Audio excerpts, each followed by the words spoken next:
If we are feeling that our life will change thanks to a new car, or a new house, thanks to marriage, thanks to the conception of a son, or a new dress, or new shoes, or have more cultural knowledge, or be more spiritual, and so on, probably meditation is not for us. Amen. If we have any hope that a new car or husband and so on will change anything in our life, meditation is not for us. The only thing that can change our life is meditation. In other words, if we are looking for pleasure, we are walking the wrong path. This is because pleasure and unpleasure are the same. They are two sides of the same coin. When we are interested to pleasure, we let the door open for unpleasure to arrive. It is like day and night. Without day, we cannot have night. For the Western mind, it is not easy to understand this, because we see day and night as separate. But this is really absurd. This way of thinking is Aristologian logic. Day is day, and night is night. They never meet. All the Western way of thinking is conditioned by this Greek. In the East, there is an opposite way of thinking, much more deep. This is the meaning of the symbol yin and yang. Two opposite things located in the same circle. This indicates the opposites are one. They can never separate. When we see a Buddhist monk, we think that he has renounced the pleasure. It is the contrary. He has renounced the sorrow of life. If we go to watch a beautiful sunset, in that moment is not yet pleasure. Pleasure comes in when the thought process begins. The moment we start thinking that sunset is so beautiful, that I will come tomorrow, I am so happy here, and so on, the pleasure enters, and we forget everything about the sunset. Sorrow will come soon, because when we started to think, all the pleasure of the sunset is gone, and when we realized this, we started to think that we are not capable to enjoy the sunset, and we will feel sorrow.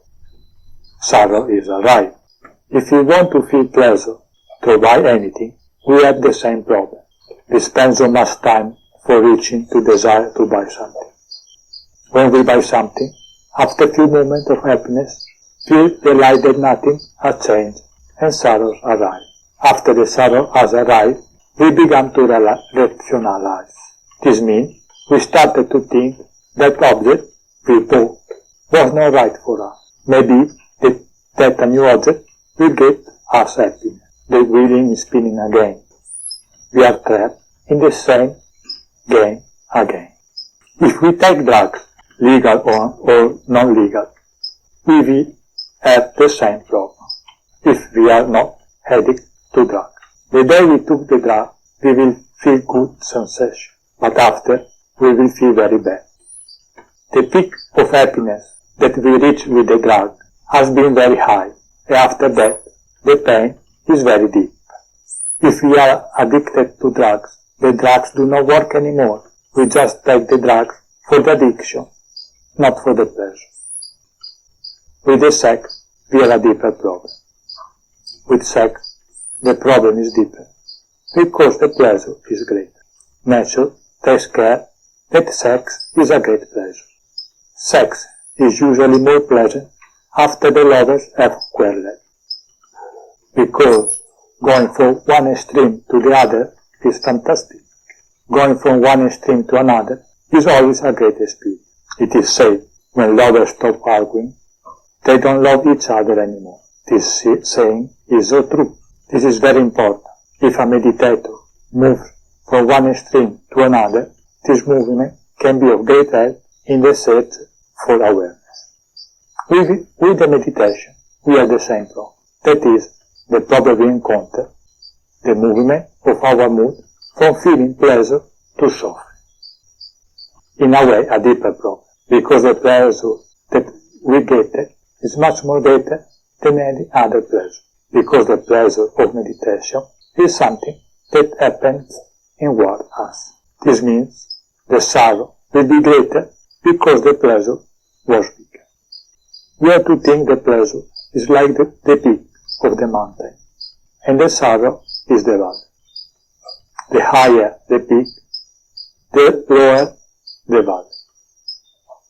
This means more greater is the pleasure, more deeper is the sorrow. For this, the rich people look always sad and hopeless, because in life they have a lot of pleasure. This just means they have a lot of sorrow.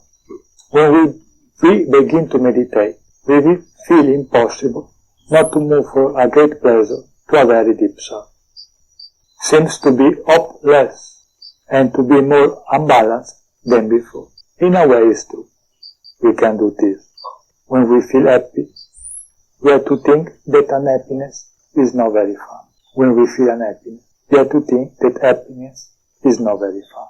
Life is like a pendulum clock. When the pendulum is on the right, this just means it's getting the energy to go to the left. When it's on the left, it's getting the energy to go to the right. When we are happy, we have just get the energy to become unhappy. When we are unhappy, we have just get the energy to become happy. When we started to meditate, we will find that our mind is more busy than ever. This is not true. Our mind is always busy, never stop, not in day or night. In the day, we are always thinking, and in the night, we are dreaming. If we are lucky, the only time we do not think is in the deep sleep for 2 hours a night. When we start to meditate, we become conscious how much busy in our mind and how much is irrational the thinking process. We can do this little experiment. Just sit in your room, close the door, take your phone, and set the alarm clock after 15 minutes. Sit in your desk and start to write down everything your mind is thinking. Just be an observer. Don't get involved. Not judge. We don't write something about us. We are writing something about a mechanism. We call this mechanism mind. We have not done anything to build this mechanism.